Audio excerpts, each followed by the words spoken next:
Hello everyone. आज आपण जाणून घेणार आहोत बॉर्डरलाईन पर्सनॅलिटी डिसऑर्डर बद्दल. सगळ्यात पहिल्यांदा म्हणजे आपल्याला एक्नॉलेज करायला लागणार आहे की पर्सनॅलिटी डिसऑर्डर म्हणजे स्वभावाचा भाग किंवा पर्सनॅलिटी फ्लॉ नव्हे, हा एक आजाराचा भाग आहे. आणि बॉर्डरलाईन पर्सनॅलिटी डिसऑर्डर ही अशी मानली जाणारी डिसऑर्डर आहे जी पूर्वी असं समजायचं की याला काही इलाजच नाही किंवा व्हेरी डिफिकल्ट टू ट्रीट असं मेंटल हेल्थ प्रोफेशनल्स सुद्धा म्हणायचे. पण आता मात्र चित्र बदललेलं आहे. खूप रिसर्च झाला आहे आणि आता आपल्याला असं कळतं आहे की नक्कीच बॉर्डरलाईन पर्सनॅलिटी डिसऑर्डरसाठी खूप साऱ्या उपचार पद्धती उपलब्ध आहेत. बॉर्डरलाईन हा शब्द थोडा इंटरेस्टिंग वाटला असेल तुम्हाला. 1930 साली हा पहिल्यांदा यूज केला गेला.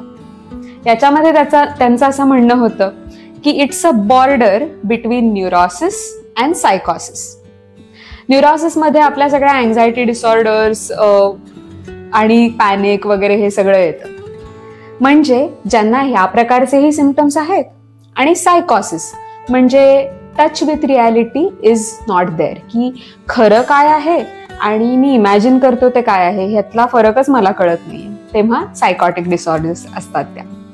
या दोन्हीमध्ये सीमारेषा जेव्हा मिक्सअप होतीये त्याचं कॉम्बिनेशन म्हणजे बॉर्डरलाईन पर्सनॅलिटी डिसऑर्डर मध्ये दिसून येतं, म्हणून त्याला बॉर्डरलाईन हा शब्द वापरला गेला आहे. याच्यामध्ये 3 प्रकारच्या इन्स्टेबिलिटीज दिसून येतात. पहिली म्हणजे इमोशनल इन्स्टेबिलिटी, की सतत वर खाली आणि खूप ओव्हरवेल्मिंग इमोशन्स, इंटेन्स इमोशन्स या व्यक्ती एक्सपिरियन्स करतात. दुसरी इन्स्टेबिलिटी ती म्हणजे रिलेशनशिप्स मधली. कोणत्याही प्रकारच्या इंटरपर्सनल रिलेशनशिप्स मध्ये खूप ब्लॅक अँड व्हाईट थिंकिंग असतं, की आज मला ही व्यक्ती प्रचंड आवडतीये आणि उद्या त्याच व्यक्तीबद्दल मला प्रचंड हेट्रेड पण होतं. असं काहीसं विचित्र अनस्टेबल रिलेशनशिप त्याच्यामधनं निर्माण होतं. आणि तिसरी इन्स्टेबिलिटी म्हणजे सेन्स ऑफ सेल्फ. मी कोण आहे, माझं जगातलं स्थान काय आहे, मी स्वतःला कशी डिफाईन करते, याचा आपल्या सगळ्यांना एक प्रकारचा सेन्स असतो आणि बऱ्यापैकी वेळेला तो साधारण स्टेबल असतो. पण बॉर्डरलाईन पर्सनॅलिटी डिसऑर्डर असणाऱ्या लोकांमध्ये मात्र हा सेन्स ऑफ सेल्फ खूप इन्स्टेबल असतो, की मला कळतच नाहीये मी कोण आहे आणि मग मी काय करायचं. आणि यू कॅन इमॅजिन की किती कन्फ्युजिंग आणि डिस्ट्रेसिंग असू शकेल या तिन्ही प्रकारच्या इन्स्टेबिलिटीज असणं. सो मला असं वाटतं की तुम्हाला बेसिक कन्सेप्ट आता कळली असेल बॉर्डरलाईन पर्सनॅलिटी डिसऑर्डर बद्दल.